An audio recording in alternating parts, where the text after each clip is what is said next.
Oh, it was just weird. At one point, I didn't want to go to school, and I said, I don't want to go to fucking school. And my mom's response to that was, okay, no more Eddie Murphy movies. Because apparently that's the only way that I could learn the F word. So I don't know. That's kind of my memory with Eddie Murphy, but always been a fan. Did you replace the dog with Eddie Murphy? The Eddie Murphy stole my homework? Is that why? No, I have no idea what connection she made. I was just like, I don't want to go to fucking school. She's like, that's it. No more Eddie Murphy movies. So I don't know, man. But he's always got a soft spot in my heart because of that. I agree. It should be an interesting journey we'll have here. Bob loves movies. How are you? I'm doing pretty good. You know, I was kind of in the same boat as Gray when I was putting this together. As I was looking through the list of all of his work, I was kind of like, crap, I've only seen that one once. Oh, crap, I've only seen that one once.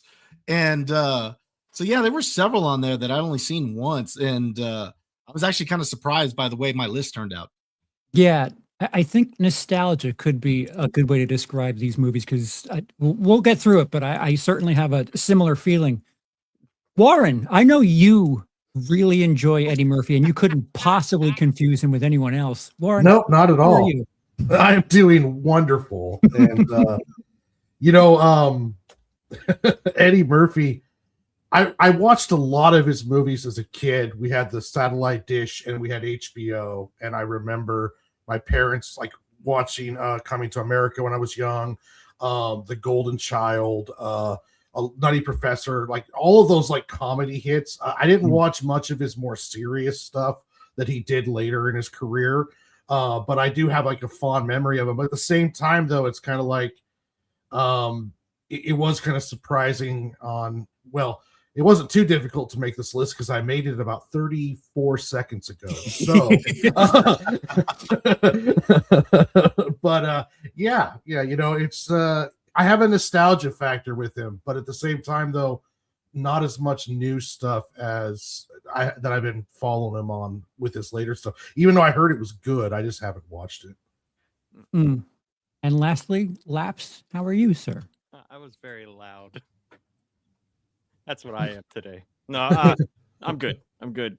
I had the same problem. I'll be 100% honest with you. I had a very hard time making a top 10 list because I hadn't seen a lot of them, but two, I had the nostalgia factor as well. Like stuff that I thought I liked that I rewatched, I was like, I don't like this at all. And wondering if we have the same one. I want to know which one that was. I could tell you that there's a couple. The Boomerang, did not like that movie. Did not. It's got such an amazing cast, though. You got David Alan Grier, Chris Rock, Martin Lawrence. Like, man, it should be good. Like what was the other one? Harlem Nights. John Witherspoon is Dag's father. Surprised, because I remember thinking like when I was young, like Richard Pryor and Eddie Murphy. That's that should be, and they open up a nightclub, but he did a lot of, I noticed that a lot of his movies are like right around either before or past Prohibition time. What's up with that? It's got like a few of them. Yeah. I don't know. Yeah. Harlem Nights is a really pretty cover. Like the cast is incredible. Like everything about it. They all look good too. They all look good. The clothes are awesome from back then. Like everything looks sleek. Like that's the first one that I watched a few days ago because feel bad. My son got real sick. He had the flu or something. We're waiting for the blood test came back. Like the fast test came back, everything negative. But he was so sick they sent the test in to get to the lab. So we got to find out what he has, and he's still sick, and it's been a week. So I watched a bunch of the movies and I was like, I know I like this movie. I'm going to put it on. I went, I hate this movie. What am I watching this for?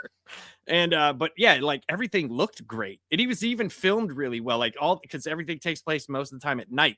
So it's like hard to get a lot of contrast there, and everything looked great. Like neon sign, everything inside the bar, but it wasn't, I don't know. It wasn't for me, man.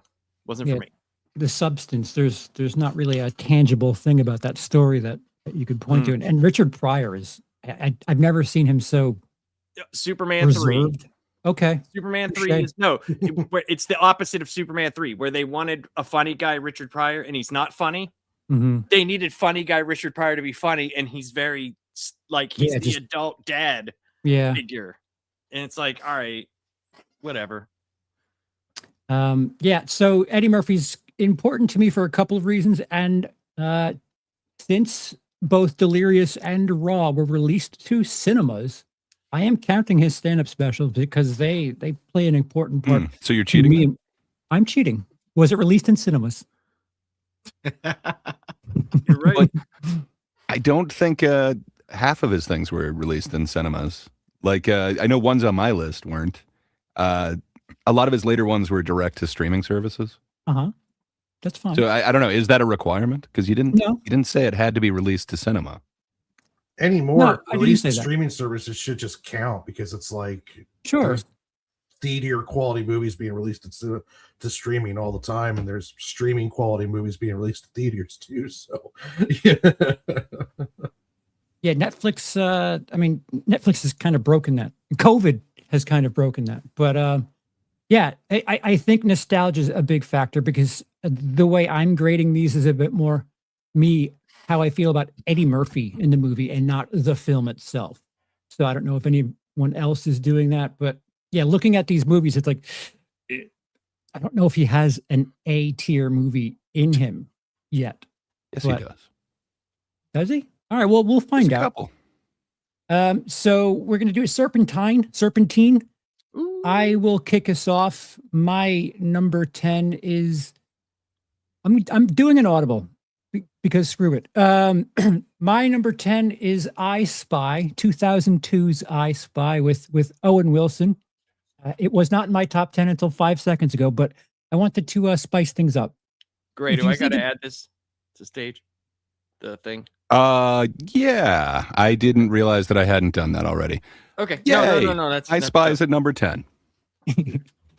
Yeah, so I think this is more about Eddie Murphy showing us that he could still do things around that time, because around the late 90s, early 2000s, if it wasn't Shrek, if it wasn't animated, he had some stinkers. And I Spy, by no stretch of the imagination, is a great film, but it touched that I don't know, that nostalgia that I look for, a buddy team up thing where they're kind of mostly funny, not too much serious.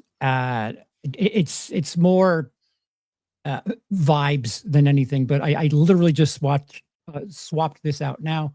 But if you tell me the movie sucks, I'm not going to bat for this movie. I'm judging Eddie Murphy. Thank you. It's not bad, dude. It's I actually didn't have a problem with that movie. Like when I watched it, I was like, okay, it's one of those things. It's like you watch it and you're like I was talking about backstage. It's not a great movie, like in movie terms, but it's his performance in it is fantastic. So it's fun. So you like that aspect of it. It's something that you could watch like in the background and still laugh at the things that are the parts that you like. Yeah, around that time, what I remembered was Holy Man, Pluto Nash, and I was like, oh my god, it's over. It's over for him. And then this came out, I was like, oh, it's not over. So yeah, that's my 10. Gray, what do you have at number 10? So yeah, I had kind of an issue. So I wanted to stick with the rules that, I'm a purist when it comes to movies, and I find your cheating to be rather poor sportsmanlike, but that's fine. I will stick with just cinema. Oh yeah, I'm a stickler for the rules. What can I say? Rules were not meant to be bent or skirted. How dare you?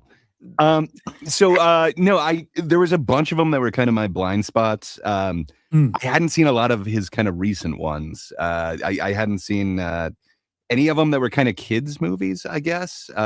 Imagine that, Meet Dave, all those ones. Even like Daddy Daycare and I Spy and somehow Showtime I had also never seen. So I did that kind of this marathon, and I just kind of thought, wow, do I not like Eddie Murphy movies? And then I came across one that I really kind of dug, and it was a different kind of performance from him. It's a really subtle movie. It's called Mr. Church, but I actually dug this one. That's For being the one where he's a cook. He's just a cook. Yeah.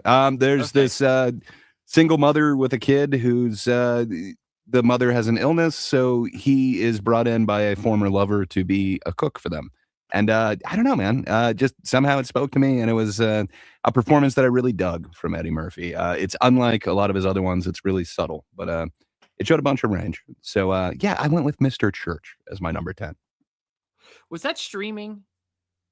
I don't think so, but I definitely didn't watch it until it was streaming. Okay. I swear I've seen that movie because I knew he was a cook.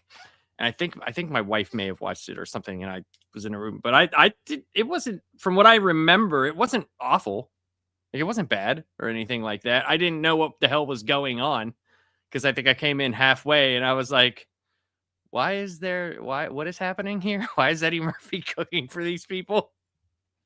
I didn't know that she had an illness and that's what happened. Thank you for letting me know now. I mean, that's, the synopsis. There's more than that. And, there's that whole thing that's all the rage, the found family thing. So, yeah, good times. But he plays kind of a troubled character that is unlike a lot of his other characters. And there isn't necessarily, like, resolution to it. It doesn't seem like it gets wrapped up in any little bow like a lot of these movies. So, okay. I don't know. To me, I really dug it. It's not a perfect movie by any means, but, yeah, I think it's one of the stronger ones that I saw in the last couple days of his. Yeah, looking at the covers on the side there's some that like I'm aware of but never got around to. Like Distinguished Gentleman, I forgot that movie existed, but there it is. Next, Bob Loves Movies. Bob, what do you got for 10? I got Beverly Hills Cop 2.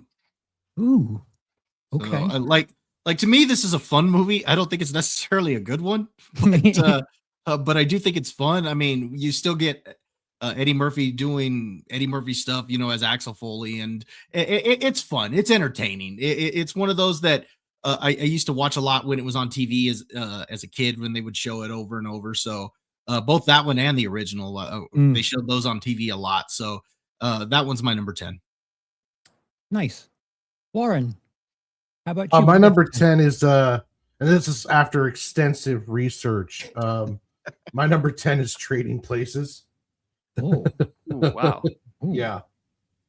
I remember the movie somewhat. I probably should have watched it again. It might get higher, but I do remember somewhat enjoying that movie. Nice. Laps, what do you got for number 10? And you're gonna give us your 9 too. Okay, I got Bowfinger for number 10. I like movies that are about making movies for some reason. I don't. It's just a weird, premise, and then doing it to someone who has no idea what's happening, and like that. If you think of it like that, lends perfectly to the stylings of Eddie Murphy, and Right. Yeah, I thought it was funny. I thought it was funny. I mean, Steve Martin's funny. It's not like a great movie or anything like that, but it is funny to me. I like that movie. And then number 9 is The Nutty Professor, because I don't know. I don't have a lot of movies. I'm sorry. A lot of movies I thought I liked was like, I didn't. I just didn't like them. And I mean, obviously, this movie has the dumbest jokes in them. It's the dumb. It's like him doing Tyler Perry. Oh, I think No, this that's is not Toto fair. Perry, man. Yeah. Way better than Tyler Perry. This is what Tyler Perry wishes he was doing. Right. It's what he does. It's what he's known for. He's been doing it forever. Yeah, I think Eddie Murphy in the 90s is why Tyler Perry has an opportunity that he does to do that for sure. media stuff. For Terrible sure. movies. You would be Yes. surprised though. That dude's worth so much money though. So obviously someone's Costumes pays.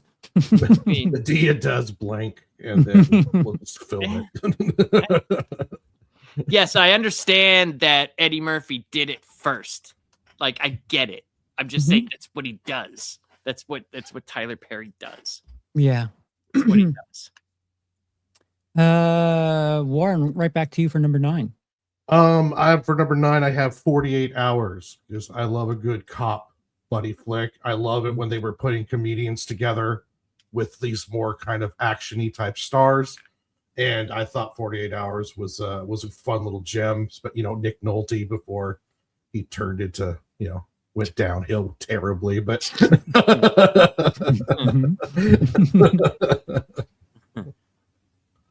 Nick Nolte is like he could be so many like signs for things like birth control and then just a picture of him, like not meth, picture of Nick Nolte. Don't do drugs. Don't they do that with his mugshot? Yeah. It's like that's what I'm saying. He works for anything. Like he could be like the before picture, of everything. He's the 12 months on the meth scale. Like this is 12 months into meth.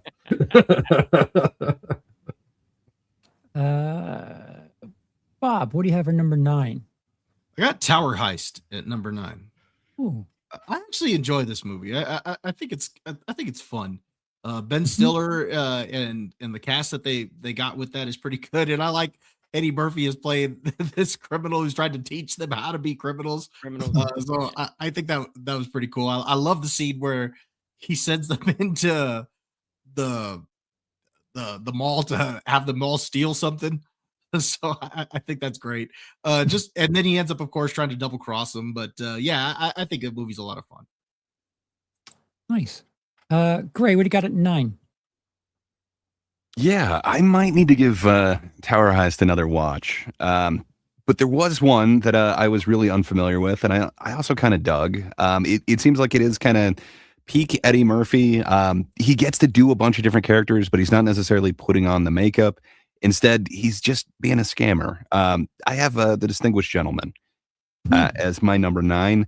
I remember not really liking it, and upon the rewatch in the last couple days, it was a breath of fresh air versus some of the other ones. I fully expected to like Boomerang a lot more, but I don't know. Somehow, Distinguished Gentleman just works for me. I dig him on the phone scamming people and going into different characters. It seems to work quite well. But I guess I like me a devious Eddie Murphy. He's pulling some ruses in this one. I dig it. Nice. Well, I go 9, 8, and it's a little bit of a themed back-to-back here. At number 9, I have Beverly Hills Cop Axel F. Yet another instance of realizing that certain franchises and certain representations of Eddie Murphy aren't forgotten or gone, because it's really solid. I don't know if it's just this expectation that I had going into it, like straight to Netflix. It's been like 20 years, 30 years since the most recent movie. And Beverly Hills Cop 3, not entirely well received, but it's just a really solid time. And they didn't skimp on things, which if you watch other multi-decade sequels after a little bit, it seems like they're trying to make them for PG audiences, and they're forgetting like what the heart and the soul of the original film is. But Beverly Hills Cop Axel F is a decent enough time, and it certainly makes you forget about Beverly Hills Cop 3. And my number 8 is Beverly Hills Cop, which I always preferred to all of the buddy cop things. That like I get looked at oddly when I say I would rather watch Beverly Hills Cop than Lethal Weapon, but I enjoy having a good time a bit more than action. And I understand Lethal Weapon is a fun time, but for my money, I would rather have this. Beverly Hills Cop is a funny movie. I'm judging Eddie Murphy in these films much more than I'm judging the films themselves. So that's my number Fair 8. enough. I will try to find $20 next time. It would be nice. We'd all appreciate it. Then we can definitely root for you. That's weird. I don't know why anyone would give you shit for liking Beverly Hills Cop. It's a classic. No. Man. How dare they? Over Lethal Weapon. I mean, Like, you're if not you- talking loaded weapon. You said lethal weapon. I can understand it. Gray, back to you. that. Okay. So I took a page out of Charles's book, and the closest I got to being insincere on this, the one that actually kind of moved me the most was the documentary Being Eddie. What can I say? I think it is in the top 10 things that he has done. Yes, he's playing himself, but man, it put a lot of these films in a much more favorable light and gave me much more nostalgic value than actually going back and watching a bunch of them. So I don't know. It's a really compelling doc. It is one of the better ones that I've seen in the last few years along these subject matters. I really wanted to love the John Candy one, and for some reason, the tone of it just is kind of weird to me. Where, man, Being Eddie, I think they just nail the tone in there. It's compelling, and it makes me want to see what Eddie Murphy is going to do with his puppet next. So, yeah, I can't wait for that. Yeah, I'm with you. I think exclusively watching that movie made me think, oh, we should talk about his esteemed collection of films. And then here we are, and I don't know what magic that movie's making, but yeah, there's something in there. Like the opposite of when you watch Super Size Me, you're like, I actually kind of want McDonald's right now. I don't know why that is, but yeah, I agree with your sentiment. Bob, back to you for number 8. Both my number 8 and number 7. I'm just throwing this out there is that these are films that I haven't seen in years, so I'm kind of going off of memory. But with these two, I'm putting Trading Places at number 8, and part of the reason I do like the chemistry between him and Dan Aykroyd, but also I like the fact that a couple of the characters carry over also into Coming to America. So, so I thought that was kind of a little touch on that. So yeah, I've got that one at my number 8. Nice. Warren, 8. Beverly Hills Cop 3. It's on my number 8. The Okay. amusement park one? Okay. I feel terrible belittling that film. Just It's no worries at all. I like buddy cop films. I didn't like 2 as much, but I thought 3 wasn't bad. Wasn't great, but it wasn't bad either. I think that's what you call all of these movies. What wasn't great? Yeah, wasn't bad. that's Just pretty all of these much. movies is a shoulder shrug. Like, yeah, I There's laughed. only a couple of them that I've seen a whole bunch of times, and I don't know why, but I'll talk about it later, but there's one on the list that I've watched way too many times, and I absolutely love it. I really couldn't tell you why I love it so much. Laps, what do you got at 8? Number 8, I have Tower Heist. No. Oh, I'm sorry. Right. Yeah. I was looking at Bob's. Sorry, I was you just had copying it. You it. had it. My bad. I'm like, wait, you have it at 9. Yeah, no, I have I thought it was fun. It's Bob hit on a lot of the things that I like. It's just funny because of how stupid Ben Stiller is. And first you're wondering, like, how did you make all this money in the hotel business? Because you're a moron. And then whenever he gets set up to go, when he's like, all right, to do this, you have to learn how to be a thief. And the whole time you could see, like, Eddie Murphy's like, dude, these dudes suck. Like, this is never gonna work. So I'm gonna just fuck them over instead. And it's just, I don't know. It's a funny movie to me. It's one of those ones that, like, it's like a popcorn flick I could put on and just laugh and have a good time. I think there's something very interesting in comparison to our previous top 10s. As of right now, we have a total of 15 movies ranked. There's only overlap with one movie. Tower Heist appears in everyone's list twice. If you watch any of our previous lists, there's a bunch of parody to things. Right. Yeah. Yes. Mm-hmm. It's really interesting seeing this develop so far. And while you're there, Laps, give us your 7. Number 7 is Life. Yeah, and it continues. Yeah, Life. For me, Life. I'll say this. I thought I would have liked this movie a lot more just because of the cast. But Martin Lawrence was so annoying in this movie to me for some reason. But Eddie Murphy was great, and I know Martin Lawrence was supposed to be annoying, and it's like that does work for him in this. But it's got the whole Spartacus scene in the movie is so funny. It's so stupid when it's like when they're talking about what was it, the who banged his daughter or something like that or whatever. Yeah, who's the father? Who's the yeah. It's like it's just so funny. And when the guy looks at the big fat black dude and he's just like, oh, and everybody starts standing up, and I'm just like, oh my god, I love a good Spartacus moment. But there's a lot of good stuff in that. There's a lot of good Bernie Jesus Christ. There's a lot of good Eddie Murphy in that movie. There's a lot of good lines in that movie. I thought that was going on my list for sure. That's the one that I have such nostalgic value for. And then rewatching it, like my wife had never seen it, so I was like, no, it's hilarious. Like we used to quote this cornbread line. Like every time any one of us like in school had cornbread, we would always be somebody would be asking for the cornbread. But yeah, man, I remember it being so much funnier than it actually is. I don't hate it, but I thought it was funnier before. And there's not a lot of laughs in that movie. I think there is. I think it's more funny when you talk to your friends about it. Do you know what I mean? Have you ever had that happen where you watch something, yeah, and it's supposed to be funny, and you're kind of, when you're watching, it's not as funny as you think. But then whenever you talk to your friends about it, in the line, like it makes you laugh more. I do, like, there's a lot of lines in this movie that I like that I say to my brother, or he'll say to me on the phone, and we just think it's funny. So I don't know. I see what you're saying, but yeah, maybe I still my like wife's just a killjoy. It's hard to say. That definitely could be the thing, but I don't know, man. I didn't enjoy watching this, and I was like, no, I swear it's gonna get funny. Wait, the cornbread part's coming up, and I don't know, man. Just it didn't hit the same, but I wanted it to. I thought for sure that one was going on my list. Yeah. Yeah, Eddie Murphy movies appear to be like some sort of mirage where you think something that isn't the case when you re-experience it. Like, wait, what?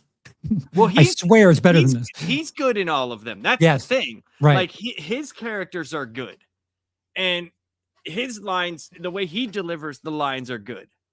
You know, like that's the big problem with some of them. You know what I mean? That it's like he does so well in them, and then you're like with Beverly Hills Cop, which is one of my favorite movies of his.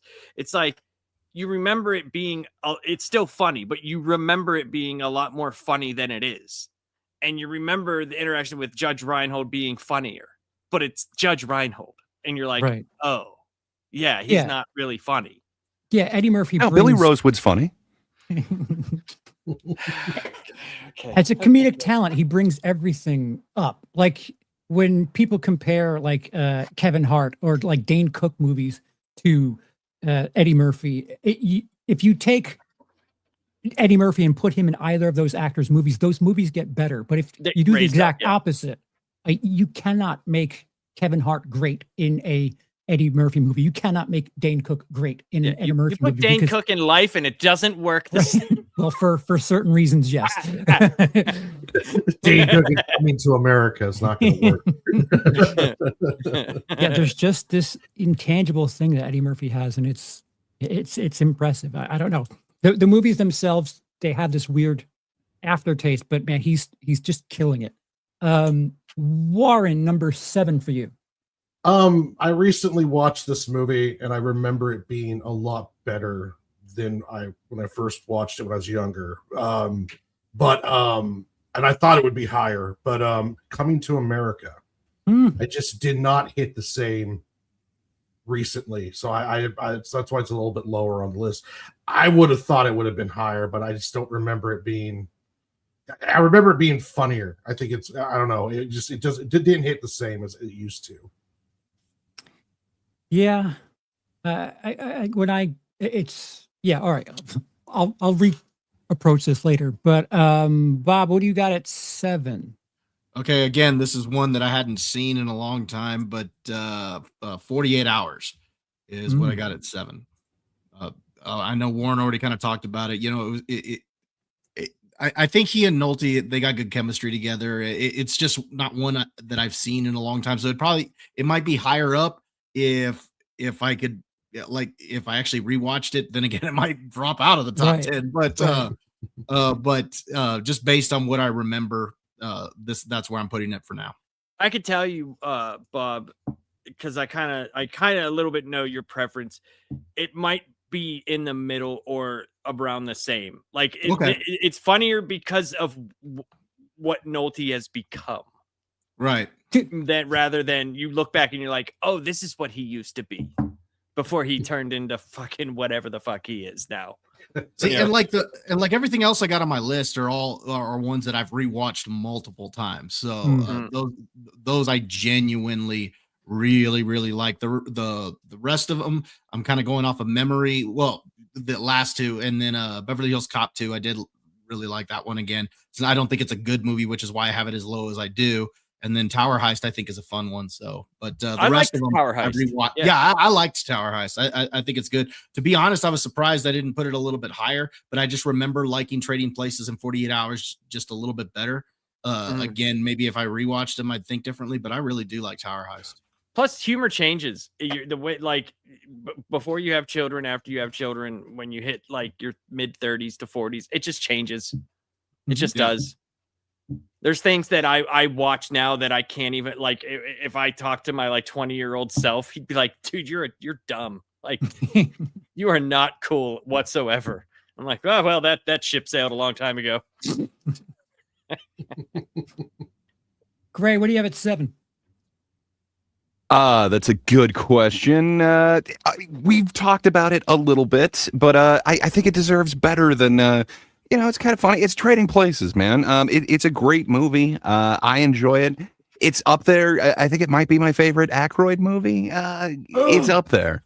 I know. There's a couple that people seem to like, but yeah, what can I say? It's way up there for me. I've seen different versions of this movie. Eddie Murphy has made different versions of this movie. But yeah, somehow it just kind of works for me. And he still gets to go through a couple different characters. I think it's kind of a perfect vehicle for him. And man, it's, I think, my second favorite Jamie Lee Curtis one, maybe third, but it's my favorite for a certain reason.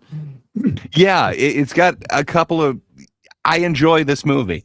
Yeah, what can I say? I also like the kind of through line with some of his future movies. I absolutely enjoy this movie. It might be a bunch of nostalgia, but the last time I watched it, it totally held up. I still thoroughly enjoyed it. So yeah, I've got Trading Places in at 7. I would have thought it'd be higher on my list, but here we are. Jamie Lee Curtis reveals herself as a quite a talent in that film, if I do say so. Unfortunately, this isn't a Jamie Lee Curtis list.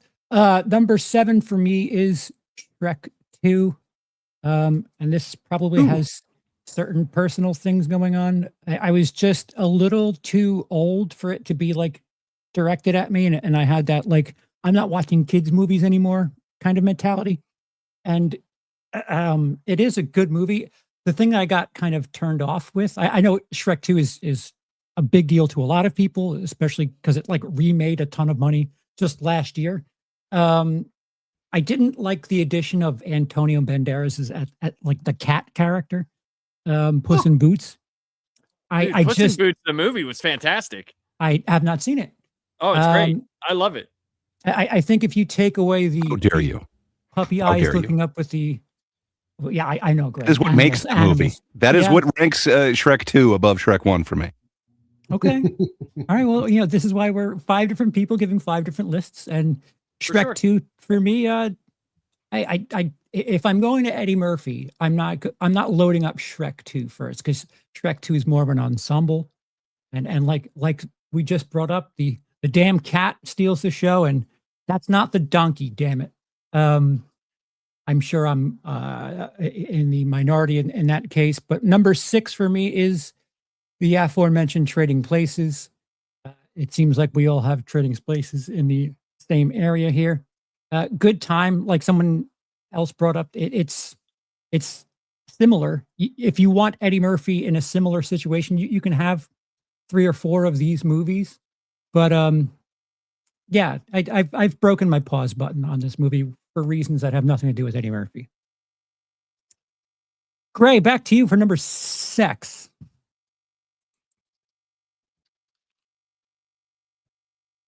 I suck at the double muting thing. My bad. I just started talking and I'm like, huh, my lid's not flapping. What's going on?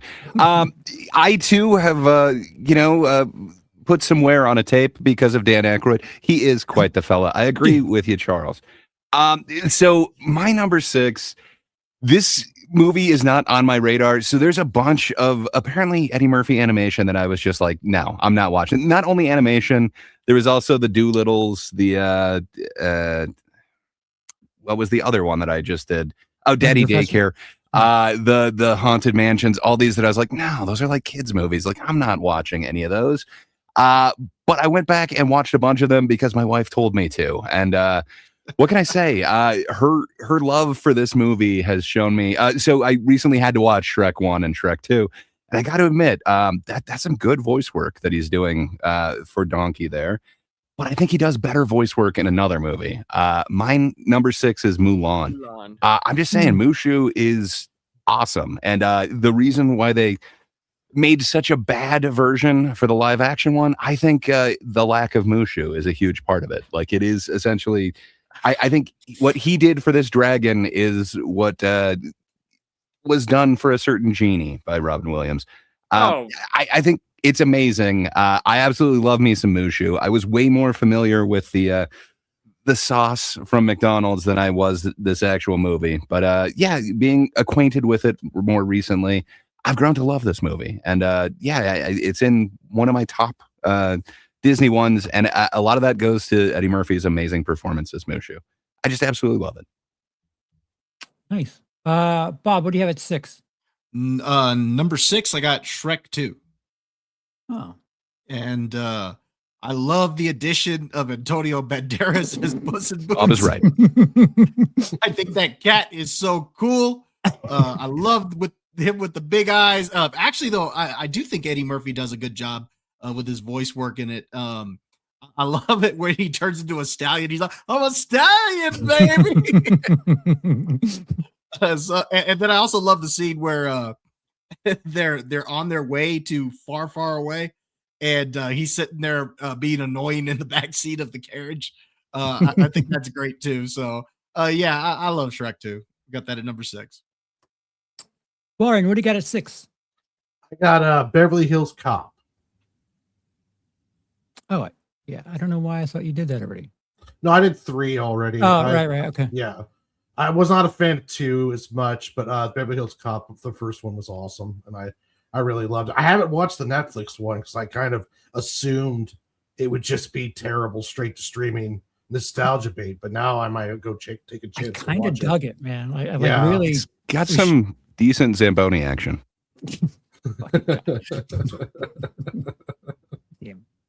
Laps, what do you got at 6?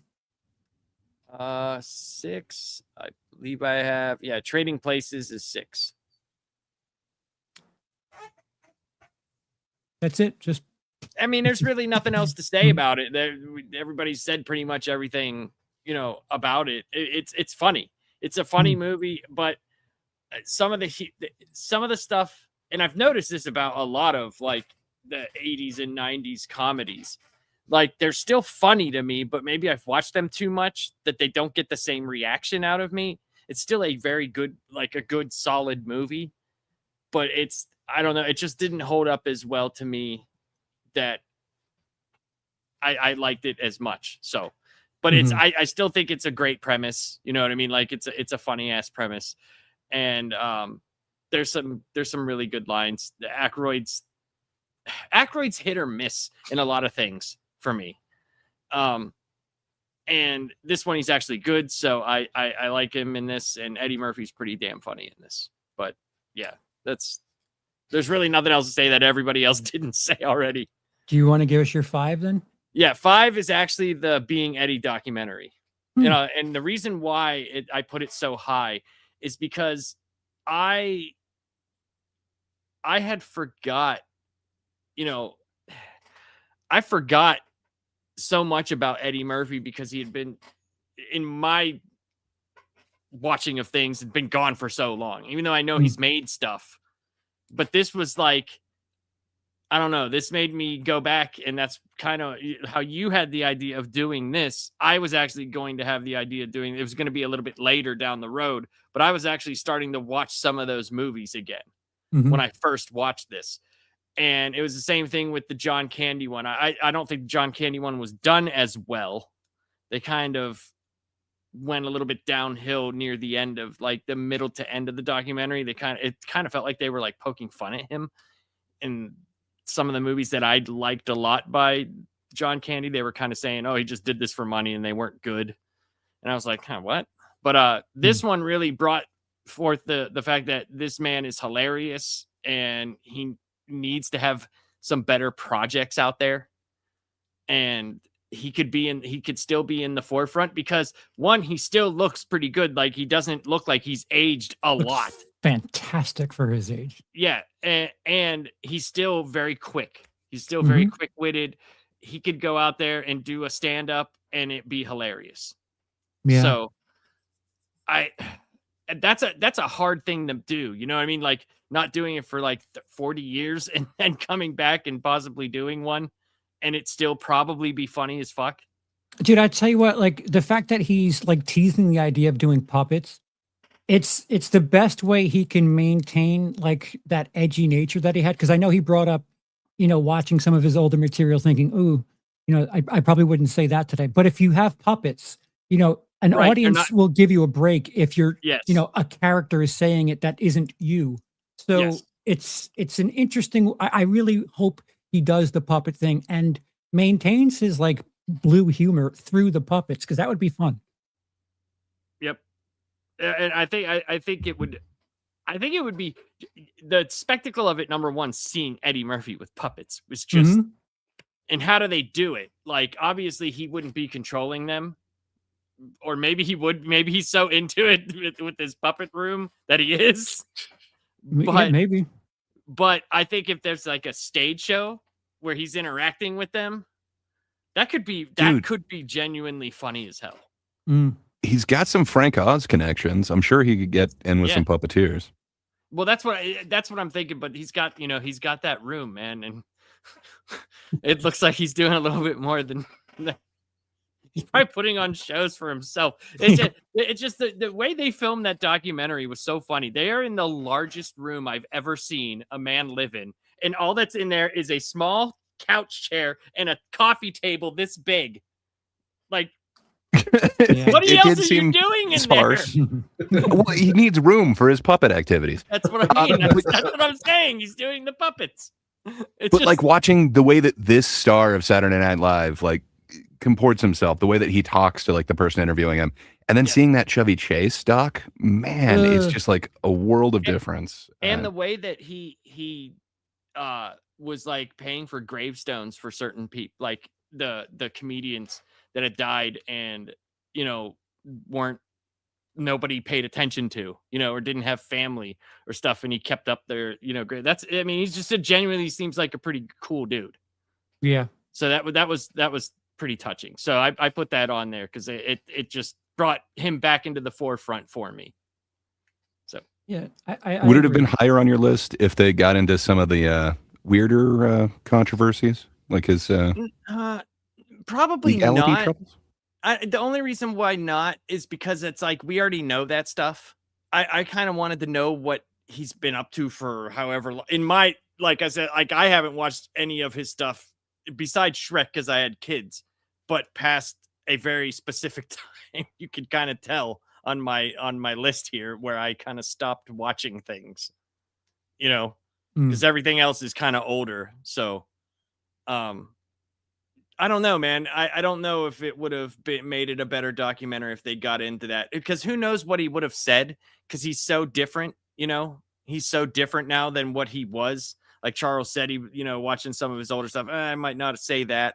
And especially since he went through the family phase, of making movies for families, who knows what he would do. And I think he could do something very raunchy with the puppets, because like Charles said, it's not him saying it. It's you have like a buffer zone of them being able to say it and him being able to react to it. So I don't know. That's a good question, Gray. I don't know. I don't think I never thought about that, so I don't have an answer for that. It's weird that he has kids that only know of him as the imagine that meet Dave, daddy daycare guy, Right. and not the coming to America raw. They don't know him as that. It's really interesting how he has different generations. Bob, what do you got?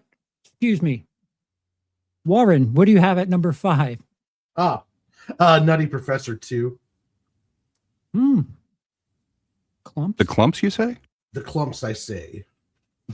It was a really, really fun movie, and him doing all of the family members again, and just it was just crazy. I remember that movie very fondly. I'm surprised. The first movie, everybody just remembers Hercules. You know, like that's the thing that people. The fact that he was able to make a movie. You're mispronouncing it, sir. I'm sorry. It's Hercules. All right. Now I forget what I was saying. Yeah. That's all that people remember. And how could you remember anything else of it? Hercules is the thing. Yeah. It's just amazing that he was able to make a movie based off of those characters, because it's like the Nutty Professor that had, you know, it had the many iterations of what was the original movie called? Was it called The Nutty Professor, or was it called something else? Nutty Professor. Was Yeah, it Jerry Lewis? Jerry Lewis? Yeah. Okay. I can't remember what the other thing I was thinking of then was, but yeah, it's crazy that he made an entire movie based off of those characters, and people went to see it. Like, I never saw the second one, so I don't know. It speaks to his talent. Like, he's funny enough. He gets your attention. That's for sure. Bob, how about now? Number 5. I got Bowfinger. Number 5. Ooh, I really like Bowfinger. I agree with you. You know, I think it's just funny. Heather Graham's hilarious in the movie, how she's kind of sleeping her way through the entire production team. You've got Eddie Murphy playing 2 different characters, playing Kit Ramsey, and then he's playing, you know, the brother who's like all dorky and whatnot. And I love the scene where they have him running across the interstate. That's absolutely hilarious. But what I loved is how they're making this movie, and Steve Martin just keeps insisting to the rest of the crew that, oh, don't worry, Kit Ramsey, he loves your acting. He's excited to work with you. Well, shouldn't I meet him? No, he doesn't want to meet anybody. This is the way he works. He's method. Yeah. Yeah. So I think it's a lot of fun. I love Bowfinger. I agree. Gray, what do you have at 5? Gray, Eddie Murphy's Jackie Brown. Jackie Brown is amazing. Sorry, that was not a mute issue. That was a dog issue. I apologize, everybody. I wanted to keep a little bit of suspense, but not that much. So my number 5, we've talked about it a little. It showed up on a few lists, but yeah, there's a lot of performance in here that I think is more than just a catchphrase. And even though I might have derailed somebody singing its praises, what can I say? The Nutty Professor for me. It's a classic, man. Not only do I like the family dynamics, and it kind of works having Eddie Murphy as multiple characters. I think it works a little bit better in this one than Coming to America. It pulls off, and it makes it feel like they're actually different characters, where I just felt like that's a weird part that takes out of some of his other movies where he's just going through as these different characters. But this one, it totally worked for me in full costume. And then, man, having the whole roast battle, if you will, the spandex, all spandex. Yeah, it's kind of mean towards fat people, but I don't know, man. It's one of those classics. I kind of hated it when I was a kid, but I have come around to love the Nutty Professor so much. It is kind of my classic Eddie Murphy, if you will. So yeah, number 5, I've got Nutty Professor. Nice. So number 5, I too have Bowfinger. I know a lot of people don't like it, or they think it's like a fucking B movie, but that it is like it's a B movie about people making, you know, garbage B movies, and I really think they're in on the joke. And I don't know. I feel like because it was released around the same time that things like Pluto Nash came around, that people were like, "Oh no, he's finished. It's over." But I think it's really aware of like there are movies that come out a little too soon that people don't get. Like Last Action Hero is a movie that people were like, it's making fun of things. And it's like, yeah, but it's in on the joke. I would say the same thing about Bowfinger, how it's like really, really in on the joke. And, you know, who knew that they were making Me Too content, you know, 15 years prior to Me Too. And yeah, what they always say, it's funny because it's true. If it weren't true, it wouldn't have a place to be mocked. But for all the reasons that Bob was talking about, I agree that Bowfinger is Eddie Murphy's some of his best work. It seems like there's a good 15-year stretch there where Eddie Murphy was working 2, 3, 4 times as hard as everyone else because he was, you know, wearing makeup and being in different things as different characters in the movie. But however you feel about the movie, Eddie Murphy in this movie is quite enjoyable. And number 4 for me, Gray, get ready for your technicalities. It is Eddie Murphy Raw. This movie is quite important to me for a number of reasons. As a wow, that's a big one. I like it that big. Thank you. I bet you do. It is important for a number of reasons. I watched the hell out of that tape when I wasn't supposed to be doing so. As a comedian, the fact that like this is the last thing we have of him as a stand-up is unreal. The fact that he did this stand-up special, this being his second, you know, in his 20s and then just stopped is just so unreal. I can't tell you how many times I've quoted Eddie Murphy Raw and people knew exactly what the hell I was doing. It's this shared experience thing. And I don't know if it's nostalgia so much or what, but as a comic, he was at the top of his game. And it's kind of like this Barry Sanders thing where it's like, you just stopped. That's it. You're killing it. You just stopped. We certainly, I hope he goes back and does something again, or at least just releases another special, even if it's kind of mid-tier. Between Delirious and Raw, Eddie Murphy as a stand-up really was ahead of so many different people. Gray, number 4 for you. Dog? Gray's I dog. really suck at this whole. I was like, no, I didn't mute it this time, so I'm good. I'll just start talking.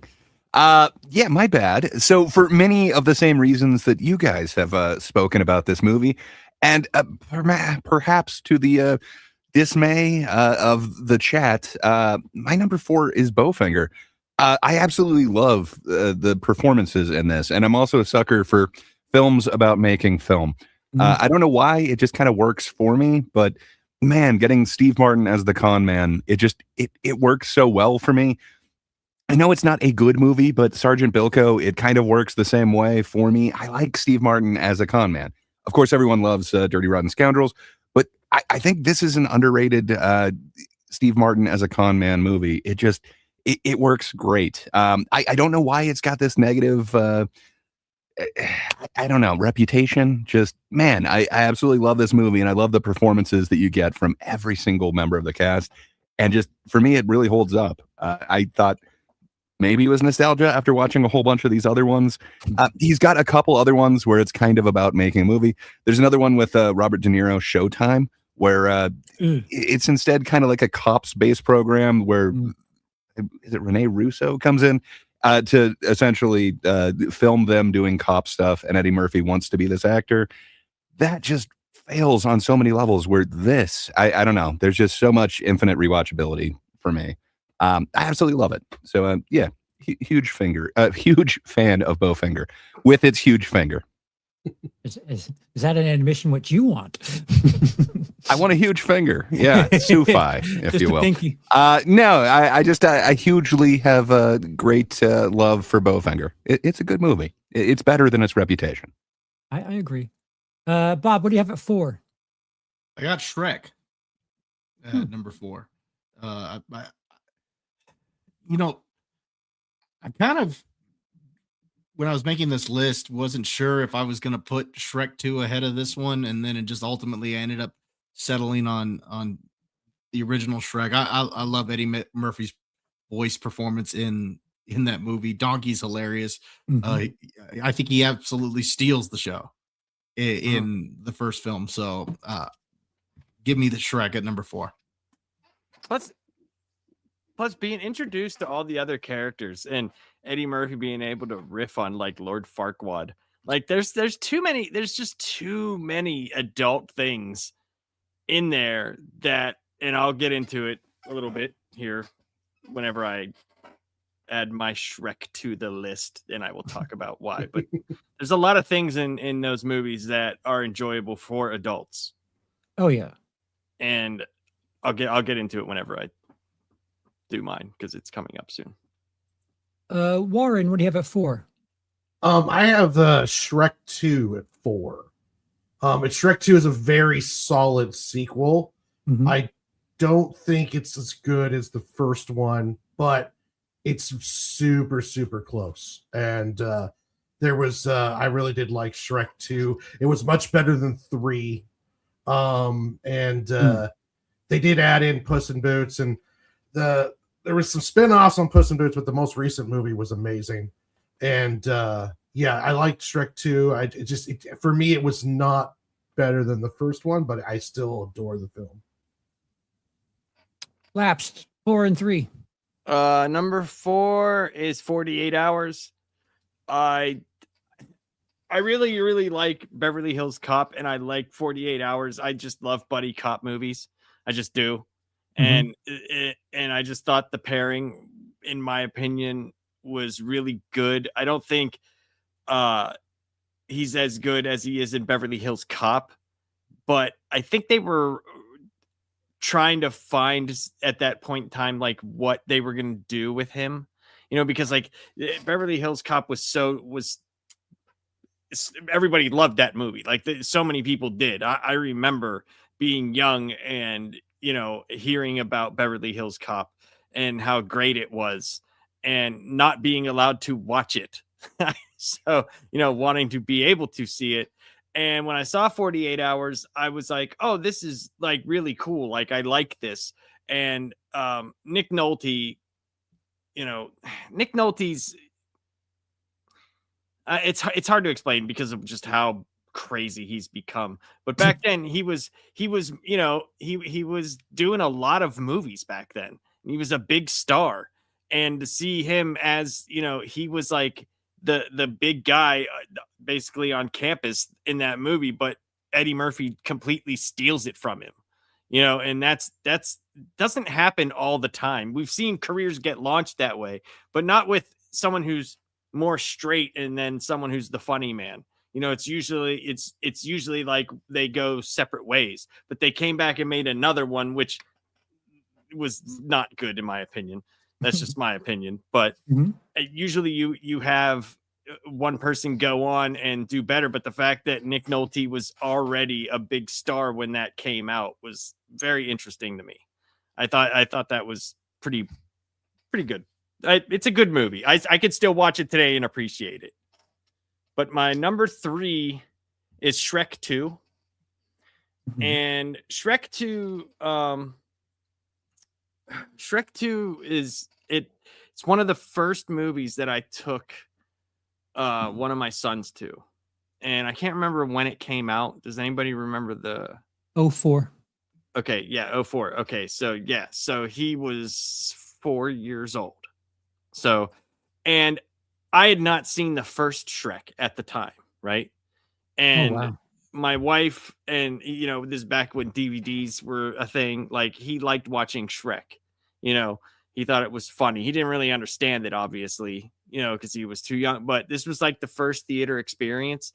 And I had so much fun with him in the theater. And it was like, it was the first time that I felt like, how do I say it? It's the first time I felt like a real dad, because it was like I was taking my son to go to the theater. It was just me and him, and he had so much fun he was like jumping up and down and doing fun stuff that kids do, but also the fact that I was able to have fun because of Eddie Murphy, the donkey character. And that was my first exposure to it because I hadn't seen the first one. I mean, passing by glimpses of stuff on the DVD player, but not really. And I don't know. It's funny too. That's the other thing. And now that I've seen the other ones, it's crazy that it had as much success as it did being the second movie, because a lot of seconds are either really bad. It's very rare that you have like the Toy Story effect, like where Toy Story 2 is very good. And a lot of people like Shrek 2, a lot. And it's pretty good. I really like that movie, and it holds a special place in my heart. So can you solve this long known debate? Does Antonio Banderas and the Puss in Boots character take away from the movie? No. For me, no.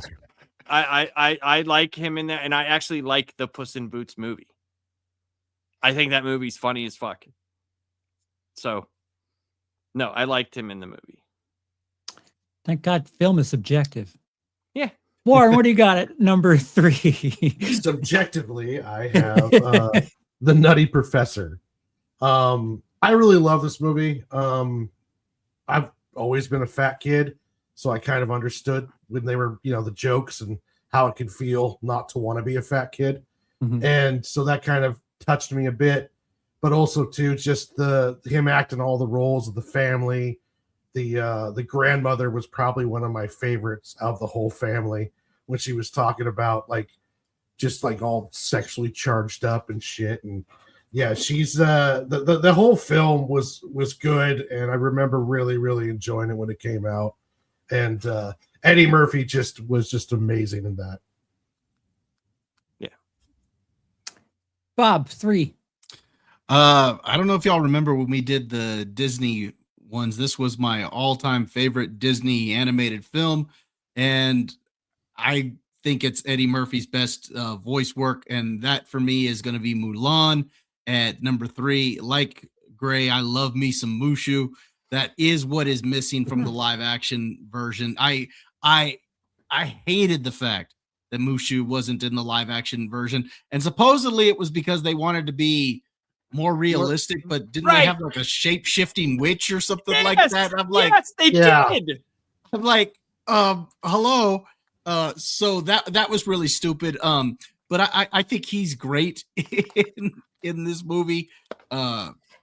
Just some of the stuff that he says to Milan, and what the stuff that they have the character do, like when he bites the one guy on the butt, to get all the guys out of the water so they don't realize that Mulan is a woman, and he's got the toothpaste, and he's like, that was vile. He's, whenever they introduce him with the stones, and you think it's gonna be the big dragon, and it comes out, it's him.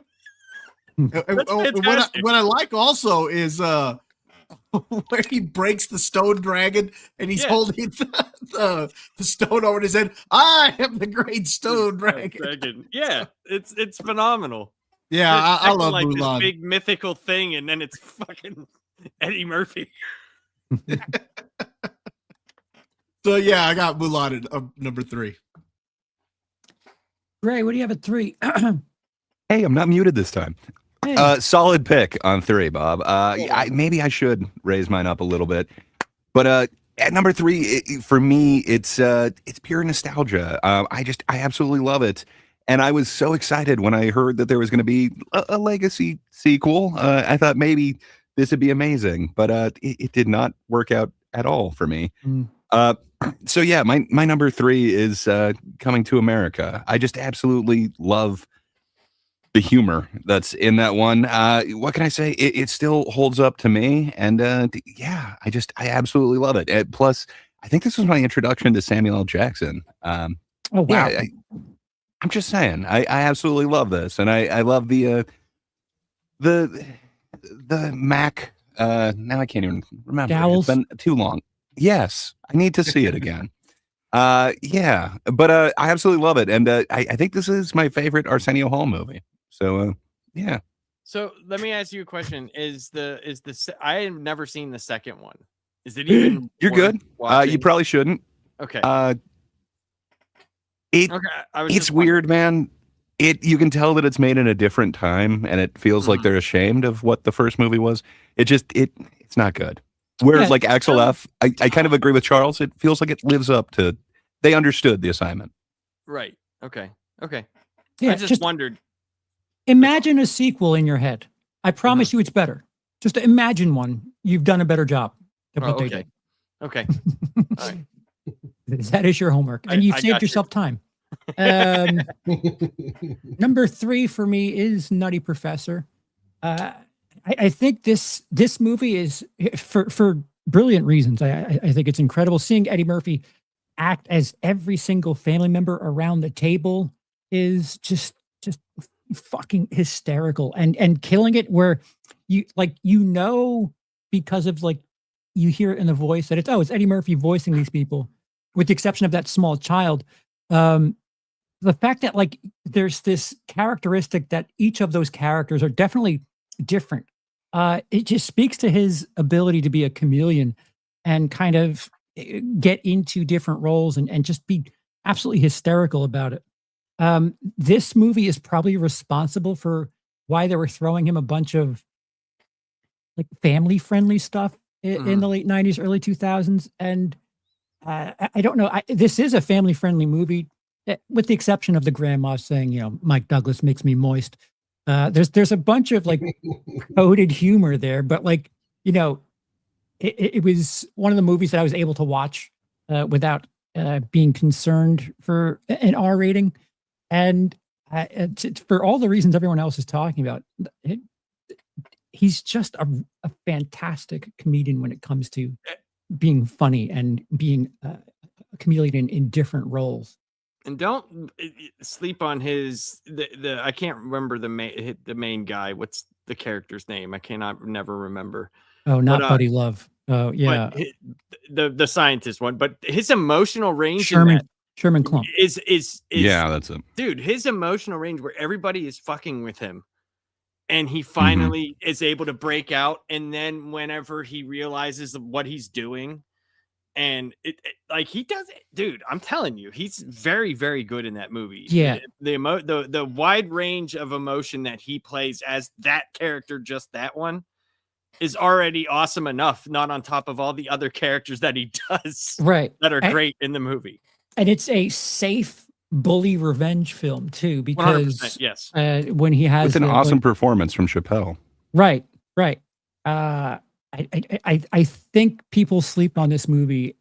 Well, maybe not, but it's far better than just Eddie Murphy in a bunch of outfits, I would say. To that point, number Spandex. 2 All for me. This one might surprise some people. Number 2 for me is Dolomite Is My Name. This could be my favorite performance from him. Before you say anything about, I have heard so much about this since I've started doing this, like when we announced this last week. And I didn't get around to watching it. I have heard so many good things about this movie. Is it as good as people are saying? Should I watch this? It's number 2 on my list. Well, I understand that. Do you like Jackie Brown? You know what I like. That's the thing. It is Jackie Brown levels of Eddie Murphy. You know what I like is what I'm saying. Like, you kind of know what I like. Do you think I would enjoy this movie? Yes. Okay. Yes, because it's... You should. Stop it. As a straight movie, it's good. As a comedy, it's good. Like it's like this pseudo mockumentary. Well, not a mockumentary, but the story. Yeah, biopic. Right, that's a better word. Yes, that's the word. Excuse me. Of a blaxploitation actor, and I don't know if you want to see Eddie Murphy today or recently and have that 80s feel to it, but a bit more old and mature and of the time. Dolomite Isn't My Name is, I think it's his best performance on multiple levels. Dramatic, not his best comedically, but he's certainly kicking off the rust as far as I'm concerned. I had an incredible time and I was shocked when I experienced this, and I was actually frustrated. If I'm not mistaken, I think there was Oscar buzz for a little bit, but it's a Netflix movie kind of shit on it, but I believe that's the case. Yeah, 'cause it was on my list, and it was one I just didn't get to. And I had heard a lot of great things about it. And my brother loves this movie. He loves this movie. I So- would tell you to take all of that away from it and go in as low expectation as possible, because that's what I was. And when I left, when it was over, I was like, oh my God, like, holy shit. That was very good. Okay. I'm going to watch Laps it. gives it 4 out of 5 Jackie Browns. So. He deserves all the 4 Jackie out of Browns. 5 Eddie Murphy as Jackie Brown. That's what I give. Gray, what do you got at 2? Well, I'm not here to copy you, but I also have Dolomite is my name. I slept on this one for so long. I had seen Coming to America with the number 2 in there, the sequel, and I just thought, no, there's no way that I'd already slept on it. Then You People came out, and I just did not enjoy that one. And then I even waited for, what's the next one, The Pickup or something? Pickup. Anyway, I just recently went back and watched Dolomite is my name, and there was a strong chance that it was going to come in number 1 for me, but I think there is one more iconic performance that just completely epitomizes Eddie Murphy for me. So this comes in very close. It is a photo finish. Dolomite is my name.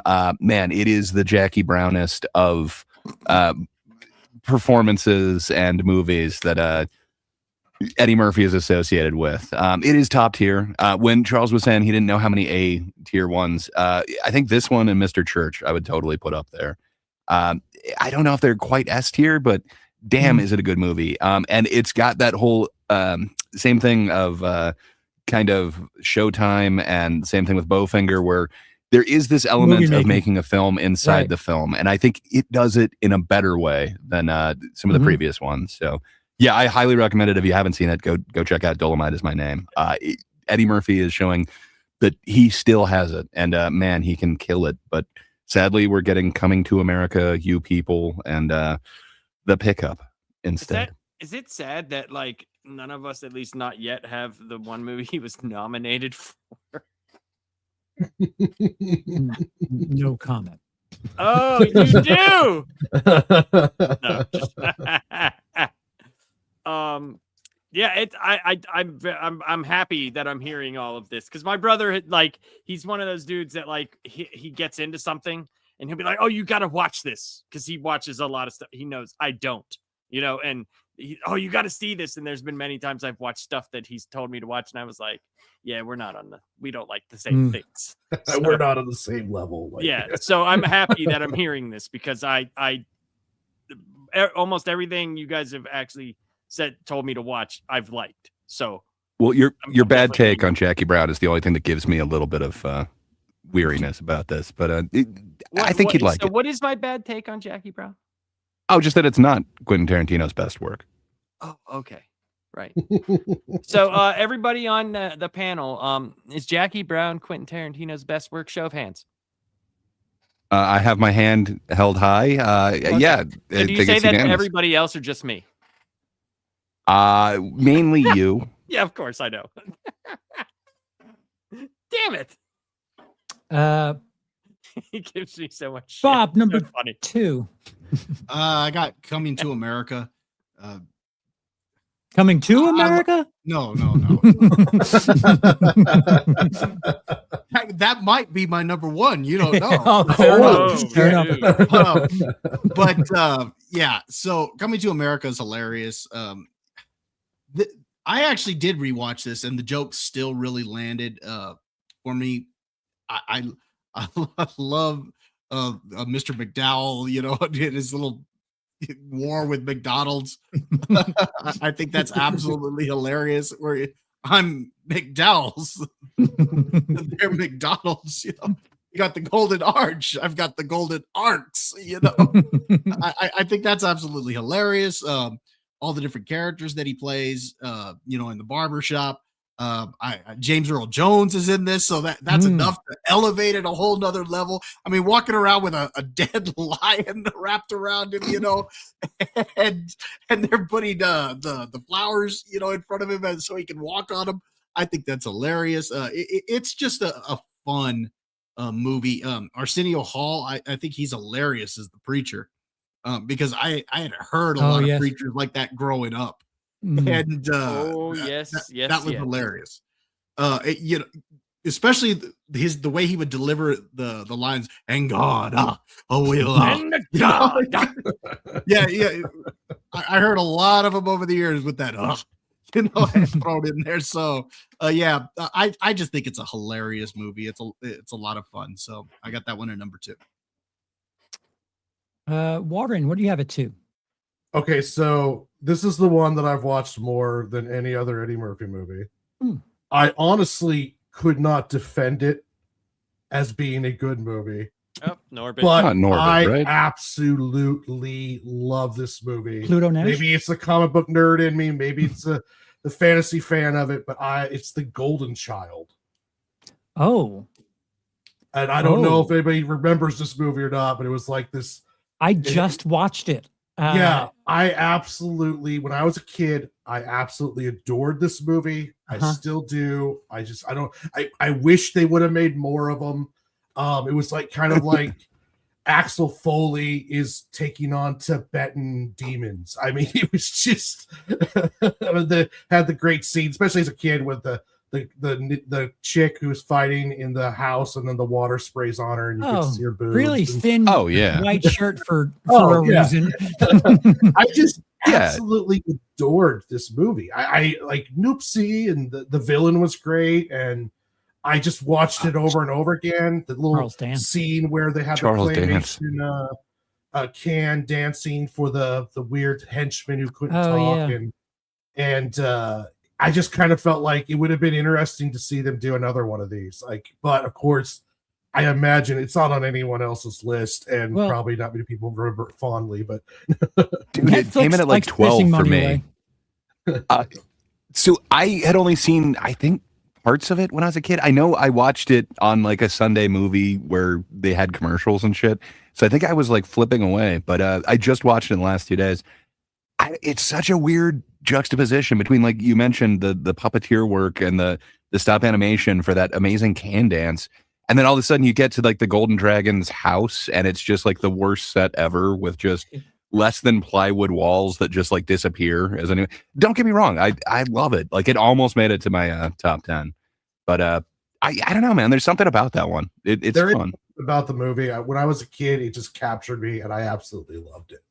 Yeah, there's some sort of nostalgic charm to it because people, for some reason, I wasn't watching that when I was younger, but people would always be like, "Oh, Golden Child," and it's like comfort for certain people, and I get it. It's I certainly definitely a get it. movie that if Eddie Murphy wasn't in it, no one would probably ever have heard. Right. You know, Right. it's one of those things that he carries the movie, but it's still, I have just such fond memories of that movie. It's a testament to what he can bring to something. Yeah. Lapsed 2. Number 2, I have Coming to America, and not the 2 because I never saw it. But there's a few lines in this movie that crack me up, dude. When he's taking a bath and he stands up and the dude goes, "The royal penis is clean." Like, what? Why? And he's like, "You don't want to be an ugly king." And there's like there's so many stupid lines that they say, and fucking like, because they don't, obviously a fish out of water story. But yeah, it's there's so many funny, and that was one of the first movies that it wasn't that I was allowed to see it, is I was over at a friend's house and they watched it, and I was like, I didn't say, "Oh, I'm not allowed to watch this stuff," Mhm. because this is like when my parents went to Crazy Church Land.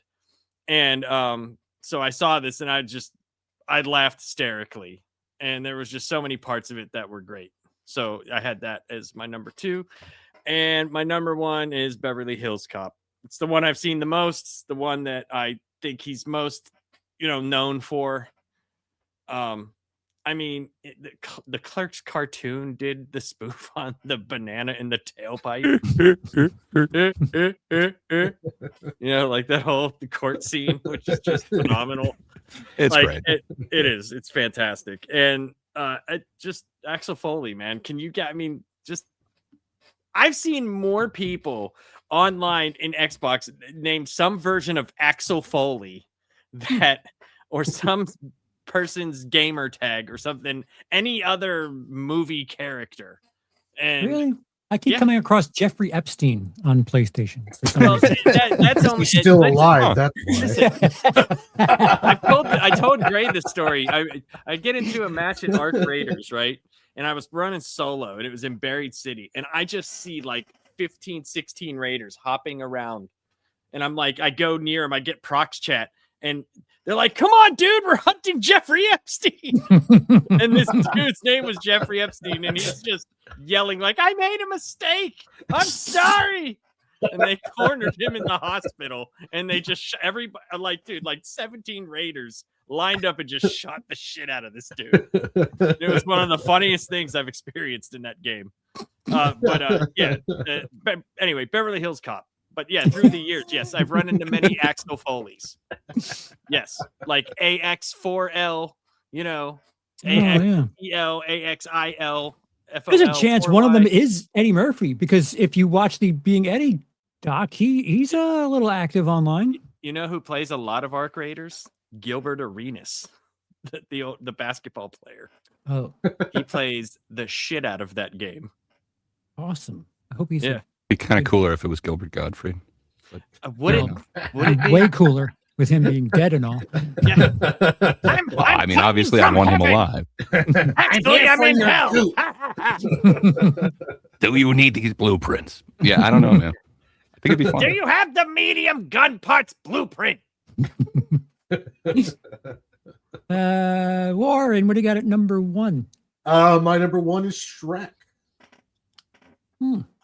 Eddie Murphy was Shrek the entire movie. Like No, was it's Michael Myers.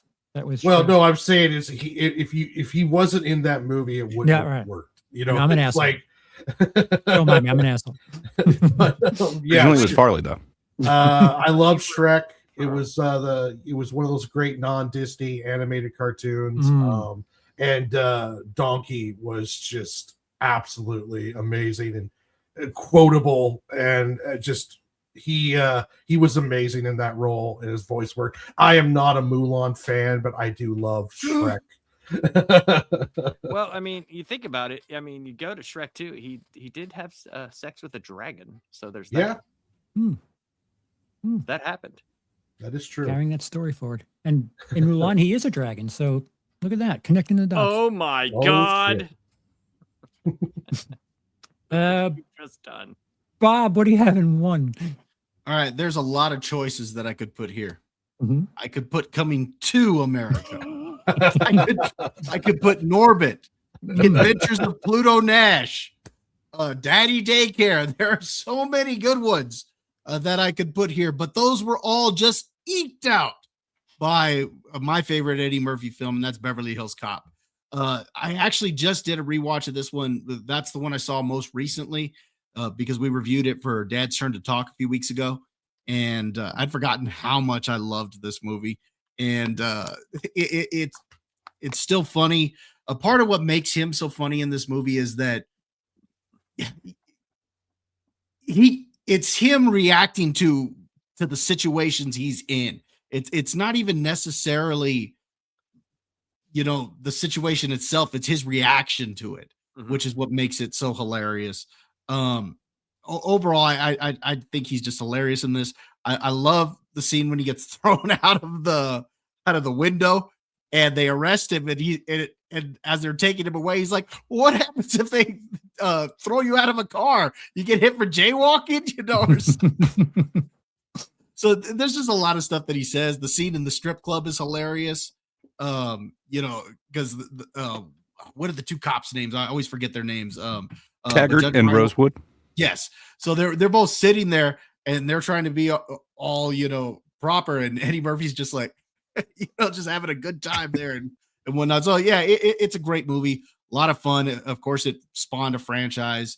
Don't know if it should have spawned a franchise, but it did. But either way, it's my favorite Eddie Murphy film. Yep. Ray. Numero Yeah. uno. So I'm gonna go ahead and basically second everything that both Lapsed and Bob have said. Yeah, Beverly Hills Cop is the most iconic Eddie Murphy role for me. And then it was solidified with Clerks the cartoon with their whole banana in the tailpipe thing. Just, man, I absolutely love it. When I think of Eddie Murphy, I think of banana in the tailpipe and then that laugh, which is just perfect. But man, there's so many different things about this. So not only do you have the deception where he's having them deliver the fruit platter over to the car, but his way of getting into the restaurant as well, where, okay, well, tell him this private message. Just, man, I absolutely loved it. But then when Bob also brings up, the strip club scene, it's very informative. That taught me to look for people in coats in unseasonable weather and be suspicious of them. While Eddie Murphy is having a good time there, he's still teaching us and being vigilant. And I love that. It also taught me that the best way to ship drugs is in coffee. So good to know. It's very informative. And a young Jonathan Banks that's very scary in this one. Yeah, I absolutely love me some Beverly Hills Cop. I like the sequels, but none of them quite live up to this one. This is just the Eddie Murphy movie for me. Absolutely love me some Beverly Hills Cop. Charles, sir, what do you have at number setup. one? Oh, yeah. Oh, I'm sorry, Labs. What's the setup? No, I was to say the setup for when Bob was talking about him getting thrown, when he talks about getting thrown through the window, that whole speech, though, is fucking hilarious. And he's talking about, I can't remember exactly, but he's talking about like guys just trying to do their job. And he's like, disturbing the peace. I got thrown through a fucking window. Yes. It's so funny, dude. It's so good. And then it is one of the most iconic scores ever as well. And one of the best scores. Yes. Man, I love me some Beverly Hills Cop. Everything about it. There's so many, looking back at his filmography, there's so many of them that try and kind of copy that thing. I feel like the score from Golden Child, they were really trying to go for that same synth thing. This is the one. Like, this is the peak score, the peak 80s synth score. It just, love it.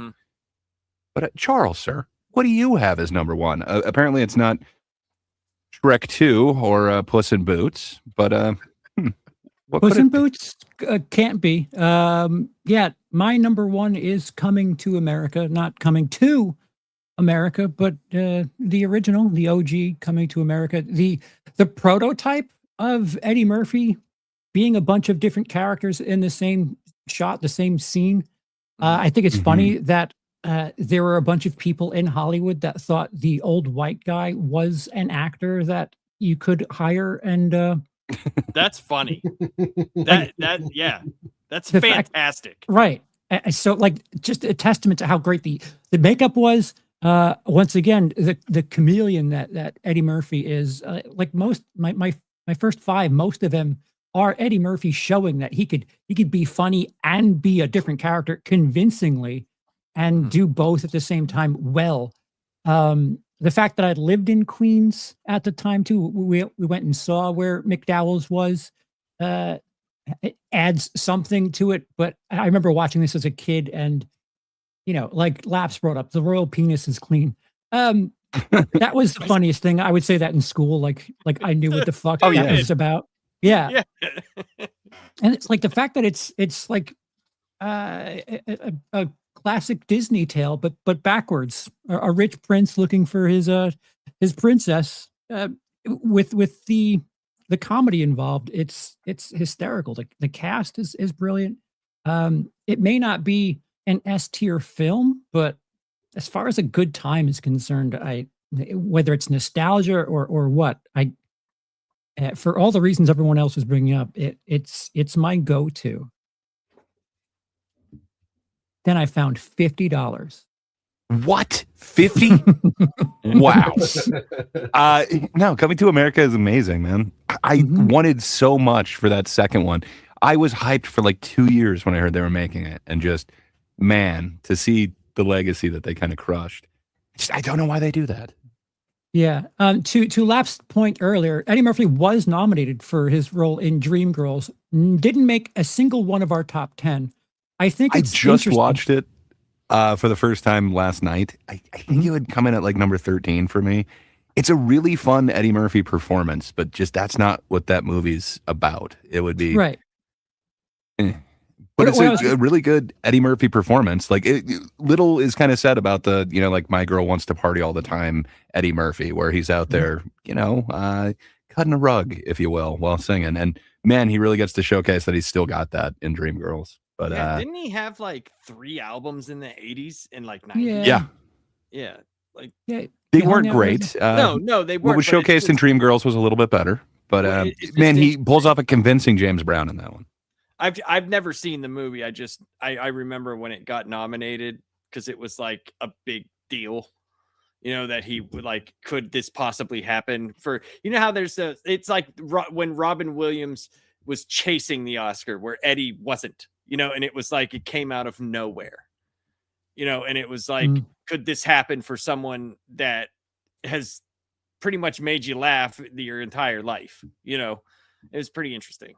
I just never saw the movie though. So I think it's interesting. And if you look at our lists, it's a pretty diverse selection here, and people have different things that they're drawn to it. And there's nothing really predictable other than like Beverly Hills Cop at 1 there, Coming to America in the top 3. Like everything else is pretty spread around, and that's quite interesting. Like I brought up earlier, I don't think you have an S tier Eddie Murphy movie, but I think you can have A+ tier Eddie Murphy children's film, family film, action comedy. Like he's perhaps not S tier, but as a Swiss Army knife, he's probably the best actor that can also be very funny and also be charismatic, because they've tried to do the Eddie Murphy thing so many times since, and actors just can't pull it off. So there's something to be said that, sure, you might not say that there's S tier Eddie Murphy stuff out there, but him as a utensil in that toolbox he's certainly an S tier actor, because no one else can do what he does. well, if you count what you put Raw as 4, that has to be S tier. Right? Yes. Okay. As So if as you're a, counting that as it Yes. was released in theaters, Mhm. that has, at least for that that particular stand up, Yes, but it was as, still released in theaters. So as a Yeah, and I'm- comedian, as a comedic actor who can play characters, I don't think you're getting any better than him. Well, he could come into even the most weirdest scripts and make the movie not only watchable but enjoyable. Like, and he can also overshadow really, top actors too with the way he can act, way he acts and roles. He's very, very, very talented when Right. it comes to his acting. I mean, his stand-up is great. I wish he would have done more, but at the same time, though, his acting is A+ as well. So it's like, Yeah. I think he brings something to say there's a script that he didn't write, but he, the character, the actor, the performer will bring something. He'll add some sort of tag to something that makes it his, that he has his charisma, he has his charm that he brings to it, that, other comedic actors will just do the line. And it's like, yeah, you're not making it you. I feel like Eddie Murphy is the best at, even if they're words that he didn't write, he will make it feel like, oh, Eddie Murphy made this his own. Well, he's got range too. Like, you Sure. put Kevin Hart in a movie, it's almost like here's Kevin Hart running around with a CIA agent, or here's Kevin Hart in a video game. With Eddie Murphy, like we showed with like Nutty Professor and a bunch of other stuff, he's actually acting. He's showing a full range. He can do sad, he can do all sorts of dramatic as well. With these other comedic actors, they're kind of just being the stand-up comedian in these kind of weird situations. People in Hollywood thought the old white guy in the barber shop from Coming to America was an actor they could hire. Yeah, Need I that's say amazing. more?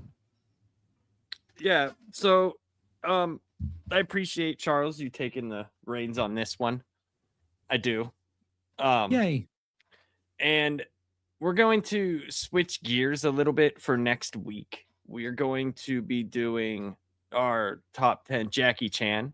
But I figured since we have a tiny bit of time here, we had a legend pass today or last night or whenever it happened. Chuck Norris decided that Earth was not enough for his manliness, and he went to the great mustache in the sky.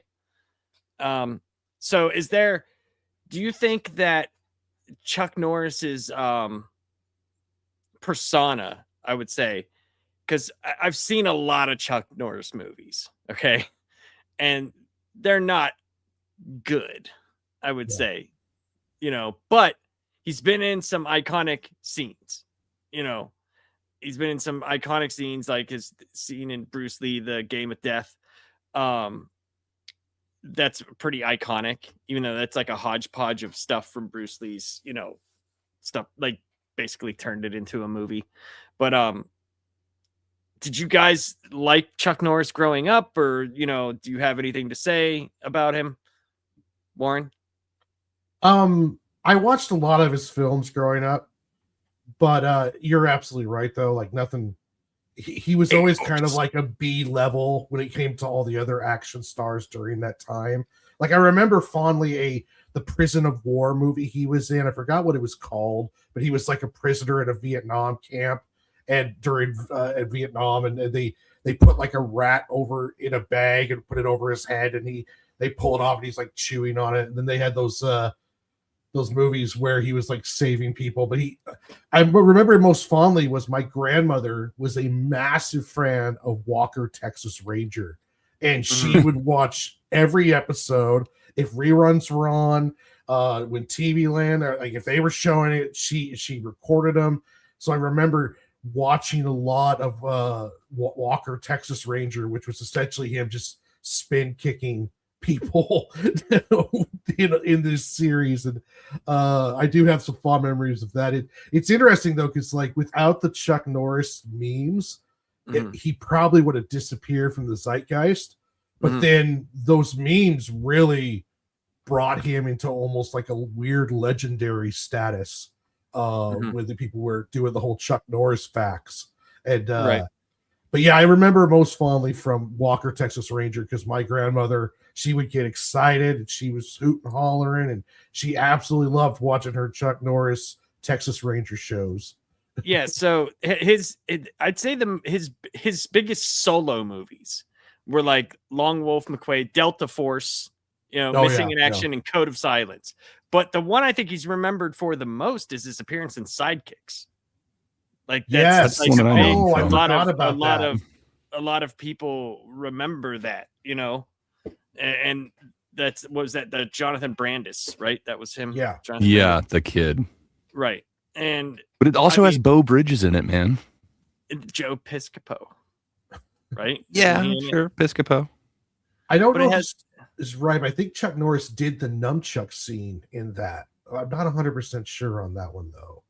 The one where the kid was he was supposed to be doing it, that it was like a full ninja outfit. The full ninja outfit. Yeah, I think that was Chuck Norris, but I'm not 100% sure on that. It could be, but I know that was the big deal. Like a lot of people remember him from that movie, but I remember him from Delta Force and Code of Silence. Those are the two big ones that I remember. Dodgeball.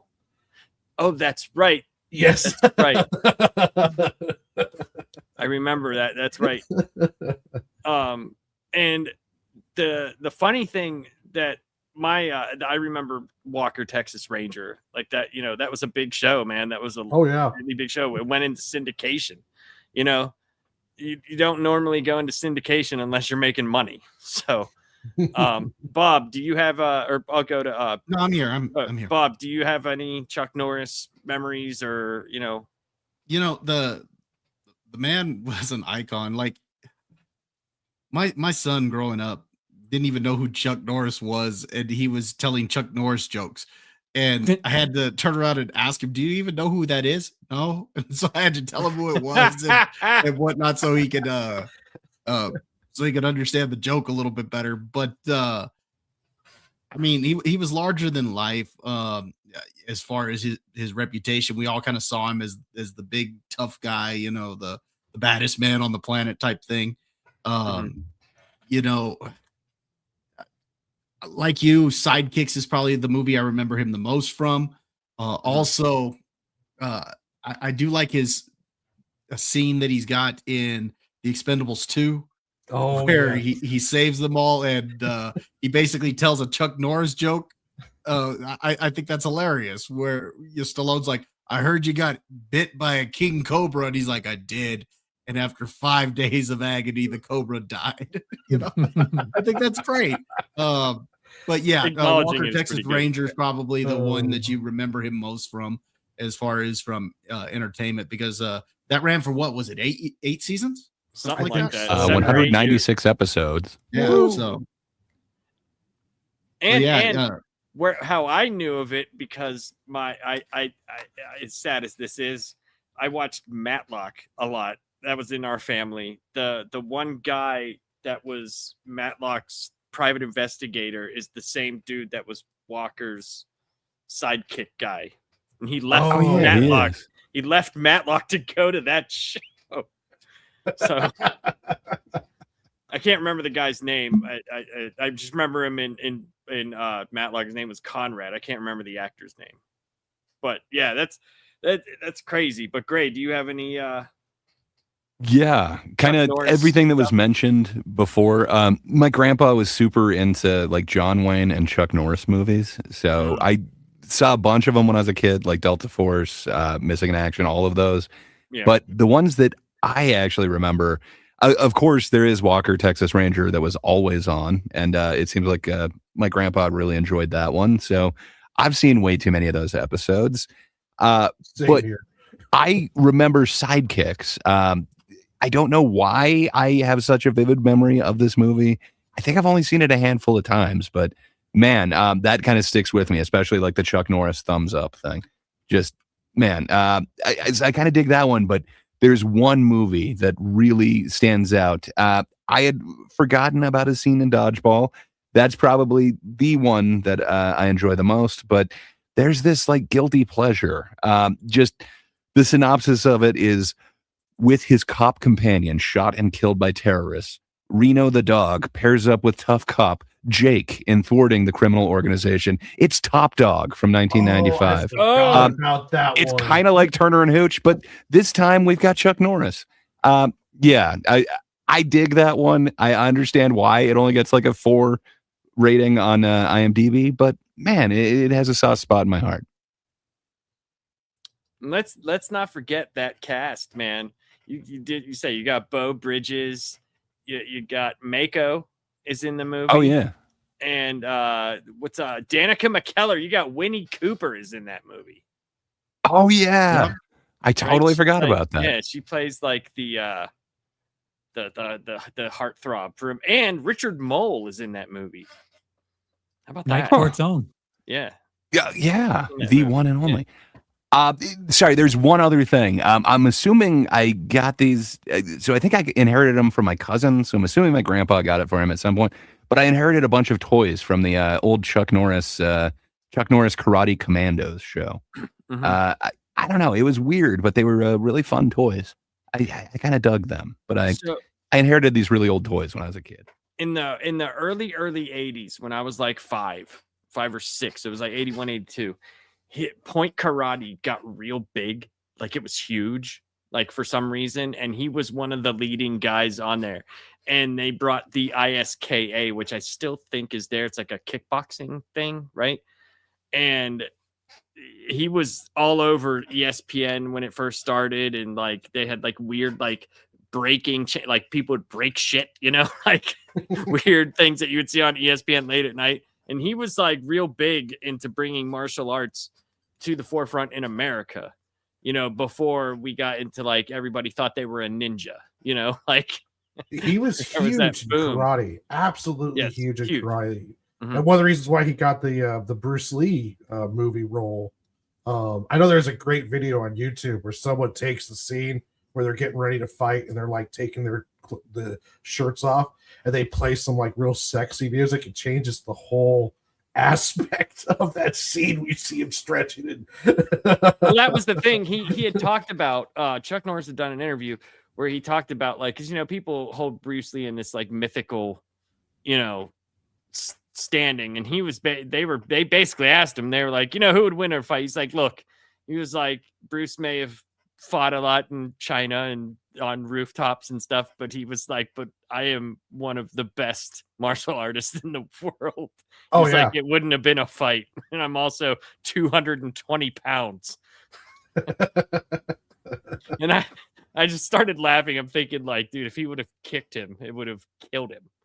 But It's funny, in those 80 action heroes, he was like the most real badass, like out of Arnold, John Claude, Bruce Willis, out of all those guys, Chuck Norris was the real badass, and he got the worst films out of got the worst ones. Like I still can watch like Delta Force and Code of Silence. I think Code of Silence was the biggest one, you know, like because I think that was like in like maybe not did well, but that was maybe his. I'm not 100% sure, but that might have been his highest grossing movie. But yeah. But Charles, do you have any Chuck Norris? No, I have. I mean, it said that he passed. I have something of a blind spot because I'm not the biggest martial arts fan. Most of my experience with Chuck Norris is for people who think of the cliche with Netflix. Just think of Netflix doing this without money, and that's what Canon Productions was in the 80s. Just getting anyone. Okay. So my experience with Chuck Norris is Invasion USA, but what Invasion USA terrorism, if only 9/11 was Invasion USA style terrorism, I think we'd be all right. Dude, he could have spun kick the whole building back up straight before it fell. Like, and we would have been fine. Yeah. Most of my experience with Chuck Norris is like Delta Force, all of those Canon Productions films from the 80s that are, you know, something that Dolomite Is My Name would probably mock. So I am not the right person to ask. I don't have sure. Dodgeball, him showing up to give a thumbs up. Funny. I know who that is. I understand that reference. But other than that, I'm kind of in a dark corner as far as experience is concerned. Well, that's not, you know, that's fine. We just wanted to, you know, I just wanted to acknowledge it. And I thought it was a good segue into what we're doing next week. So yeah, I appreciate everybody for showing up. We'll go around the table here. Charles, what do you got going on, my man? I don't know. I don't know. We're gonna play some Arc Raiders. Yeah, probably that. That video you sent me was some bullshit, by the way. I think I'm going to do a thing where I collect all of the different natures of people being friendly or like doing their villain arc because it's fascinating. And I think you should post that one with some commentary. You met some villains, did you? Oh, dude. He met the worst of the worst. A dude literally in the shadows took me and a dude who had a Philion who was taking on the matriarch, and the dude was in the shadows and took us out. It was so ridiculous. Well, not only that, but everybody else was working together up top. Yeah. Like it wasn't like go and run for your money and hide shit. Yeah. That dude literally came out of if you saw my comment, I was like, fuck that guy. Fuck him, man. Dude was like doing some next level WWE heel turn shit where it's just like, you're really going for it here from the shadows, literally, huh? Okay. Yeah. So we'll have to do some more of that. We'll have to do some more of that. I think people might actually like me, you, and Gray streaming some of that. I think they might actually like it. I agree. Yeah, I agree. Because it gets really funny. You know, sure. I think it does. Because you lose your patience with people. I lose my patience with everything. That's just how I am in video games. What's that? Yeah. I didn't hear what you. Oh, possibly. Yeah. Just possibly your life when you're playing with us too. It's just a funny thing, and I'll be honest. I'll be dead serious. Half of the time, I'm just being a dick. It's just because I know. Fine.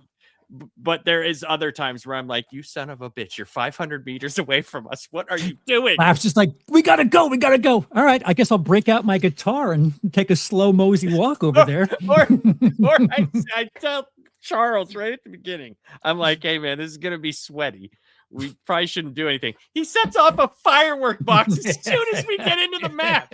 Like literally. Was it pretty though? It was gorgeous. It was gorgeous. And then 2 minutes later we were killed. But it's fun though. Like I have a lot of fun playing with you guys. It's more fun than anything, to be honest. Because I think what I like is you guys are willing to do stuff that other people just aren't. Like they're just not, and it's stuff I want to do. Let's go here and try this. Like last night, me and you ran like 5 or 6 rounds. I'm open to butt stuff. Just Jesus Christ, just trying to figure that game out. But that was fun. But yeah, We should do that. But Gray, what do you got going on, man? Butt stuff? That's a good question. No, not into that. But you know what I am into is March Hackness, and we are into the final 4 come next Tuesday. So yeah, come in, tell us where we are wrong, and see who is going to win this amazing trophy. We have 2 more weeks remaining. We're getting down to the final 2 battles, and then it just becomes the head-on one. So you're not going to want to miss a moment. Come on over, TGIT, every Tuesday. Good times. That's about all I got going on. What about you, Warren? What you got going on, sir? Or Warren? Come on. or Look Bob? at the Either screen. one. What, Bob? What do you got going on, my man? No, I don't want to go now. Damn it! Ruined it. Thanks, Gray. No, no, I just put out a review today.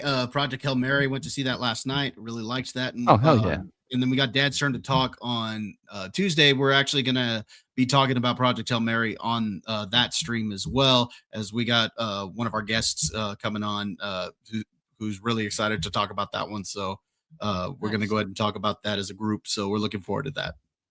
Nice, Warren. I'll probably be. I'm not going to stream it, but I'm probably going to be playing some Crimson Desert tonight, and I might be streaming over the weekend. I'm not 100% sure yet because I've been kind of burned out and out of it lately. I haven't been doing my dailies like I should have been, so I'm just trying to get back into motivated to do this stuff again. I'm behind a schedule on a lot of stuff that I was hoping to have started by now, but it's just trying to get out of the little bit of a rut that I'm working in. But Monday I will be here at 6 o'clock with Melvin Cruz. We're going to be doing some more fan art. We haven't picked the topic yet, but last week we did One Piece characters, and then this week we're going to probably pick something else along those lines. We haven't decided yet.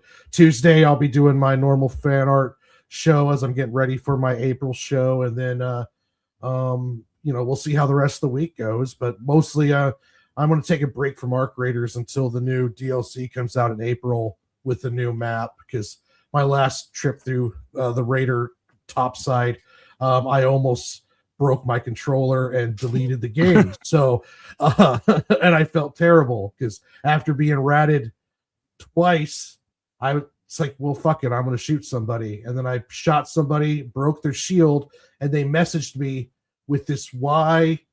And I'm like, I don't know why, man. I'm sorry. I just stopped playing. Maybe you should try that strategy for the rats, man. Yeah. That's too much emotion, dude. Like, I'll shoot people right in the back. I don't give a fuck. It's a fucking video game. The first time I shoot someone, they message me with like this sad plea, like, why would you do that? I'm like, oh, man, it's a long story. I wasn't hugged enough as a kid, damn it. This game's not been nice to me. Going through something right now.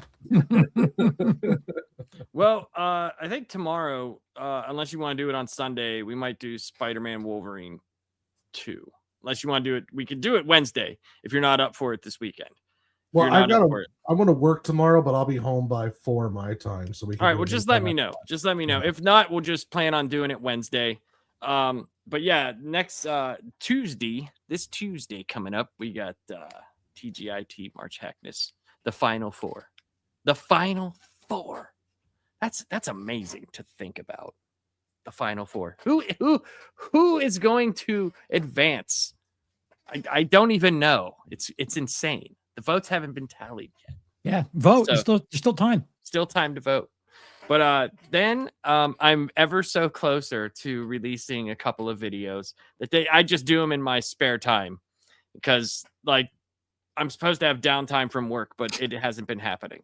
So after this, I am gonna go play some video games, and then I'm probably gonna start working at like 2 in the morning, 3 in the morning, and get that shit all done for this week. But yeah, and then next week we're gonna do Jackie Chan, which I think is going to be a blast because I think Jackie Chan movies are just, there's so many of them that are just fun. None of them are going to be like, you know, top tier movies, but for action they are going to be amazing. amazing. That man does not believe in anything other than dangling himself from a 50-foot drop and doing it himself. So I'm very excited for that. But anyway, We do Oh, need all to have- do a Wesley Snipes list since I made one. So. Warren's do a- ready for the I- Wesley Snipes list. we could do a side mean, Wesley Snipes list. There's 3 Blade movies. There I is. put up a poll in my chat, giving them 4 choices. What was the best decade of Eddie Murphy for film? Tied with 5% of the vote, both the 2010s and 2000s, with 15% of the vote, the 1990s, and with an overpowering 75% of the vote is the 1980s. So thank you Sounds about to right. those of you who nominated or voted, and comment and let us know what we should be voting on in the future. Well, everybody, thank you for showing up. Have a great weekend. Stay safe, and we will see you next time.